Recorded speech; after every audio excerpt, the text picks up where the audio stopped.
So why I do what I do? Um, well, it's to inform people about orthodoxy and correct misconceptions. But why did I start on here? Because people who follow my channel recalled that I started out from a lack of faith, from actually being hostile towards God. Right? I had slumped in orthodoxy and was spouting anti-theistic crap. Um, and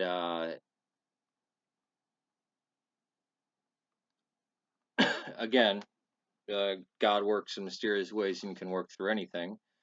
Um, but it basically was, and this is what I get grilled for because they said there's certain things in the Satanic Bible. Again, that's just the name of a book written by somebody. Um, the Old Man in the Sea, right? That's a book by Hemingway. Or The Bonfire of the Vanities. If you read Bonfire of the Vanities, that means that you don't believe in wearing makeup or people owning mirrors, because that's what the Bonfire of the Vanities were. They were bonfires where, you know, the licentiousness of the culture at the time, they'd throw in mirrors and makeup and all sorts of stuff like that. But that has nothing to do with Bonfire of the Vanities, right? Just like the Satanic Bible is not a Bible for Satanists or for devil worshippers. Um, but it was actually it was my wrath against liars and stupid people and the ignorant, or malicious people trying to fool other people, um, such as uh, every single Gnostic out there. I can say this 100%. Every single Gnostic, self-proclaimed Gnostic that I've ever come across, with exception to James at Pandora's Box, um, one, does not know what the hell they're talking about and just make shit up. Two, um, they will preach against hierarchy, like, hey man, the Catholic Church, they have no concept of the ancient church, right? And it doesn't even seem like they've read the Gnostic writings. Hierarchy, this it's a bad thing, right? And this, but yet inevitably every single time they will admit, yeah, they are elitists and they are ultimate sectarians, and that they are enlightened, and everybody else that does not agree with them is a peon and is not enlightened and is just, bound for to be in the gloom and doom of ignorance forever. It's not that they're against hierarchy, they just want to be at the top. And also, there's no discipline. They don't believe in, you know, they say, I'm spiritual, not religious. Well, if you are a religious person, you believe humans are spiritual beings. Um, it can even extend to animals being spiritual beings. But religious means that you are interacting with the divine or with the other, right? And when you're part of a uh, group that has dogmas and doctrines and has a moral code and an ethical code, you have to live by that, and you're subservient to that so that you're getting closer, you know, or even if it's not such, written down or moral or dogmatic, but between being brave and confronting, or shrinking away and being weak. Um, these people, they will, talk about, they will be open with, oh yeah, sex, licentious sex, when the Gnostics were actually a bunch of celibates and celibate men. and didn't believe in marriage or sexual union or childbirth, right? And I'm using Gnostic here in the way that it's used academically, just like how we use the term Latino, right? You know, or the Latins. We're not talking about just one tribe in central Italy. And with the Gnostics, we're not including the Arians and the Marcionites, right? Even though they get called that in the ancient writings. We're talking about the Dakate with mystery beliefs, right? Now, what did the Gnostics believe?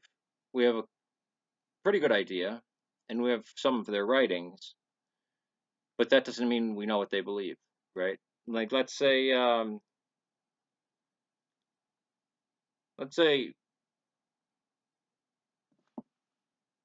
2,000 years goes by, right?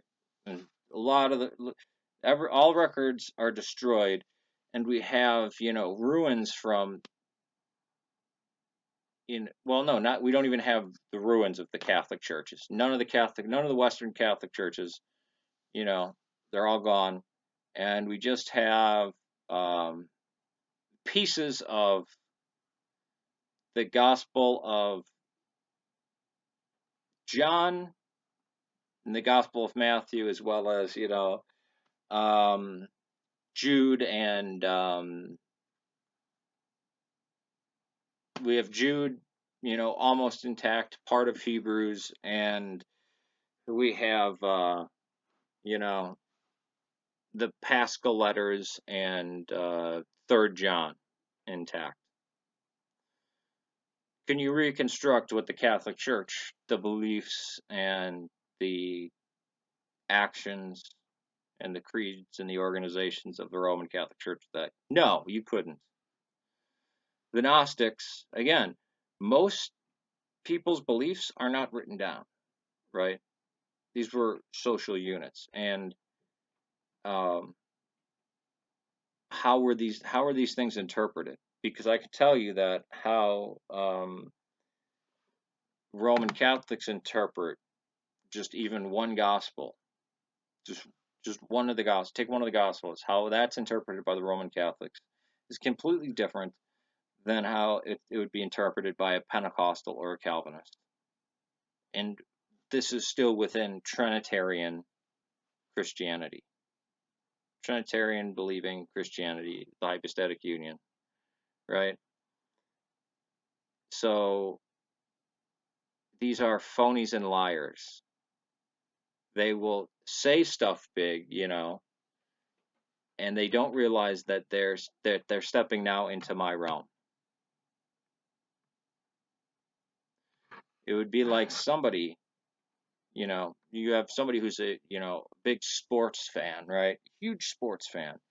Somebody comes up to them and says, or somebody makes a video and says, with all sincerity, let's say, the greatest boxer in the world was Donald Trump, the greatest quarterback was Barack Obama, and the greatest basketball player of all time was George Bush. You'd be like, you don't even know what the hell you're talking. Are you joking? Because that's not even. Or they'll have an idea of, well, we just don't know about the past, man. You can just make anything up. History's, subjective. No, it's not. We have archaeology, we have calligraphy, we have the damn writing, we have the manuscript evidence. We have what people around history begins with writing. So we have 6,000 years of history, right? Especially around the Mediterranean.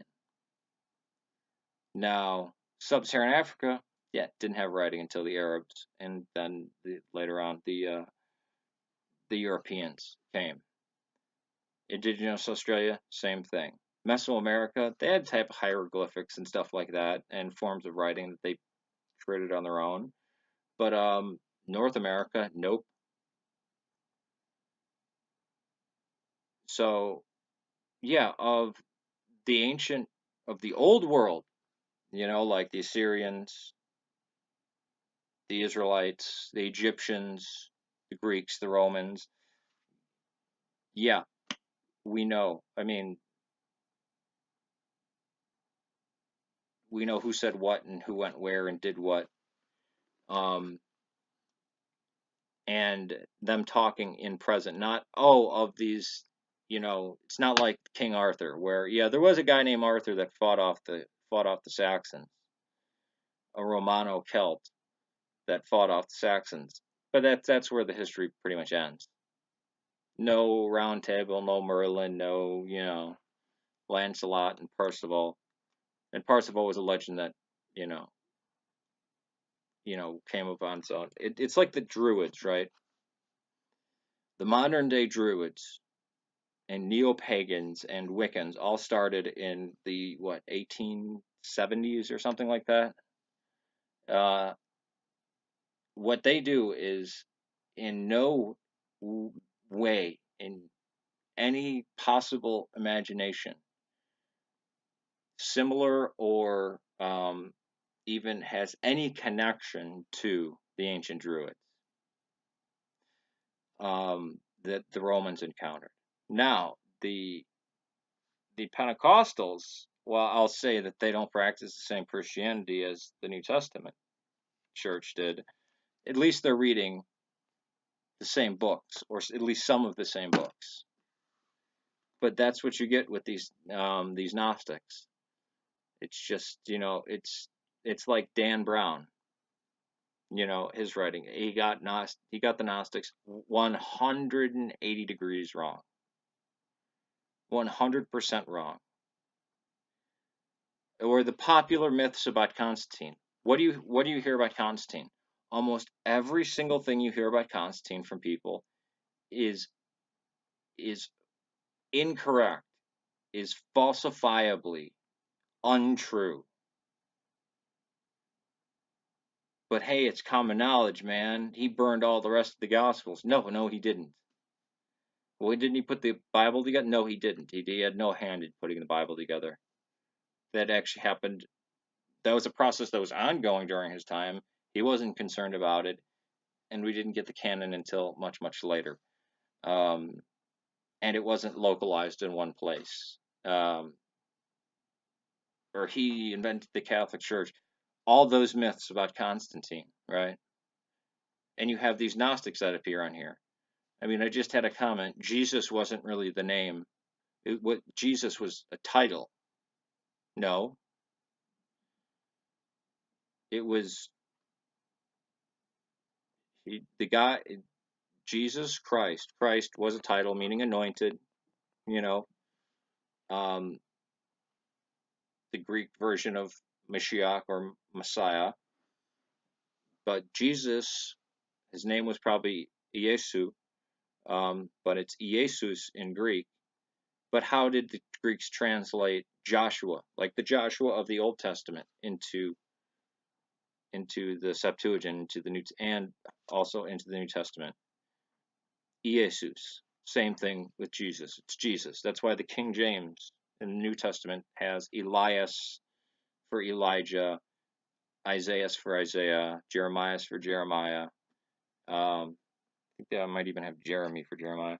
But yeah, and then they have Jesus when they're talking about Joshua of the Old Testament, because Yehoshua was Joshua in Hebrew. In Aramaic, it was an Aramaicized version of it. People say Yeshua. That's very American accent way of pronouncing it, so that's incorrect. But at least they're trying to get along those lines. But we have the Greek form of it because the Gospels were written in Greek. His name was Jesus in Greek, right? In English, Jesus, and Spanish, Jesus.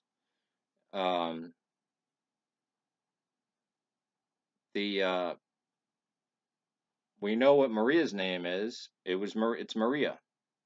That's the Virgin Mary, who we call Mary. Her name was Maria. It wasn't Miriam, because we know when the Greek translates Miriam versus the Latinization of a name. So try and say, Jesus, that was just a title. We don't know what his name was. No, it wasn't a title. Or the Gnostic Truth, the guy that's named calls himself the Gnostic Truth. Or Styx Hexenhammer 666. Ridiculous when he talks about Gnosticism.